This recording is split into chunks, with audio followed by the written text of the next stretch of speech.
خوشخبری لے کر کے جاؤ. خوشخبری دی جا رہی ہے کہ میری امت کے لوگوں کی 3 قسمیں ہیں. میری امت کے لوگوں کی، انسانوں کی 3 قسمیں ہیں. ایک ظالم لنفسہ، ایک مقتصد، اور ایک سابق بالخیرات. تینوں کی تینوں جنتی ہیں. جی ظالم لنفسی کسے کہتے ہیں؟ سن لیجئے. ظالم لنفسی کہتے ہیں کہ واجبات میں کوتاہی کرے. جیسے نماز کبھی پڑھ لیا، کبھی نہیں پڑھا، چھوڑ دیتا ہے. روزہ کبھی رکھا نہیں رکھا، زکوٰۃ دیا نہیں دیا. تو فرائض اور واجبات میں کوتاہی کرے ایک، اور کچھ حرام کام بھی کر لے، جیسے زنا ہو گیا، چوری ہو گئی، کچھ اور کام ہو گیا. تو واجبات اور فرائض میں کوتاہی کرے اور کچھ محرمات کا بھی ارتکاب کر لے، کچھ حرام چیزیں بھی اس سے صادر ہو جائیں، تو یہ ہے ظالم لنفسہ، اپنے نفس پر ظلم کرنے والا. دوسرے نمبر پہ کون ہے؟ مقتصد، میانہ رو. یہ کون ہے؟ جو فرائض اور واجبات کو ادا کرتا ہے، ٹھیک ہے، اور حرام چیزوں سے بچتا ہے. لیکن کبھی کبھی ایسا ہوتا ہے کہ واجبات کی ادائیگی کے ساتھ نوافل نہیں ادا کرتا. مثلا روزے تو رکھتا ہے مگر 11 مہینے کسی دن روزہ نہیں رکھتا، یعنی نفلی روزے نہیں رکھتے. زکوٰۃ دیتا ہے مگر صدقات نہیں کرتا. نماز پڑھتا ہے مگر کبھی کبھی علی وجہ الاکمل اس کو نہیں پڑھتا. علی وجہ الاکمل کا مطلب کیا ہوا سمجھے؟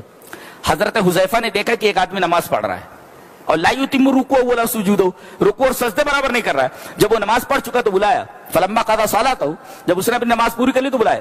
تو حضرت حذیفہ نے کہا کیا کر رہے تھے؟ بولے نماز پڑھ رہا تھا. بولے ما صلیت، تو نے نماز نہیں پڑھی. دیکھو نماز پڑھ رہا ہے وہ، مگر حضرت حذیفہ کرے تو نے نماز نہیں پڑھی. اس کا مطلب ہے کہ نماز تو پڑھ رہا ہے مگر علی الوجہ الاکمل نہیں پڑھ رہا ہے.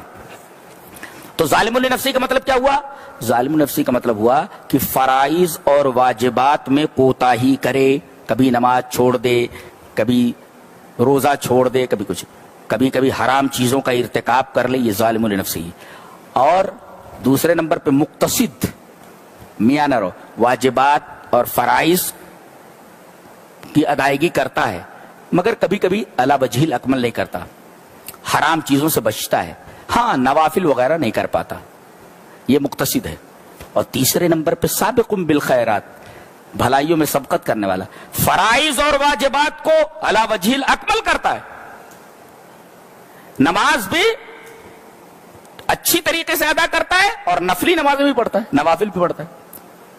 روزے رکھتا ہے، نفلی روزے بھی رکھتا ہے. زکوٰۃ دیتا ہے، نفلی صدقات بھی کرتا ہے. تو یہ سابق بالخیرات. اللہ فرما رہا ہے جنات عدن یدخلونہا، ان تینوں کو جنت میں ڈالا جائے گا. لیکن کیسے؟ ظالم لنفسہ یغفر لہ، اسے معاف کر دیا جائے گا، یا سزا دے کر اسے جنت میں ڈالا جائے گا. یہ معاف کر دیا جائے گا، یا تو سزا دے دی جائے گی، یا اللہ اپنی رحمت سے معاف کر دے گا، یا نبی کے سفارش کے دائرے میں آ جائے گا، معاف کر دیا جائے گا. یہ ظالم لنفسہ ہی. اور دوسرے نمبر پہ مقتصد ہے، اس سے آسان حساب لے کر چھوڑ دیا جائے گا. خلل سے، ٹھیک ہے، نکل لے، نکل جنت میں چلا جا. فرائض کی ادائیگی کر لی ہے نا، ٹھیک ہے، کمیاں تھیں، آسان حساب ہے. یحاسب حسابا یسیرا، یہ دوسرا جو ہے مقتصد. اور تیسرے سے کہا جائے گا کون؟ سابق بالخیرات، یدخلون بغیر حساب، جنت میں بلا حساب داخلہ. یہ 3 قسمیں ہیں، تینوں جنت میں جانے والے ہیں. لہذا یہ آخری قسم اگر نہ بن سکے تو کم سے کم بیچ والے تو بنے مقتصد، کہ ہلکا سا سوال کیا جائے، حساب لیا جائے اور آپ کو چھوڑ دیا جائے. وہ پہلے والے ذرا خطرے میں ہیں. ابھی کٹائی ہونے کے بعد اندر جاؤ، کوٹے کتنے جائیں گے یہ پتا نہیں نا. یہ تو مسئلہ ہے. جنت میں جانا مگر کٹائی کے بعد جانا، کٹائی سے بچ جاؤ، جنت میں جانا ہے یہ.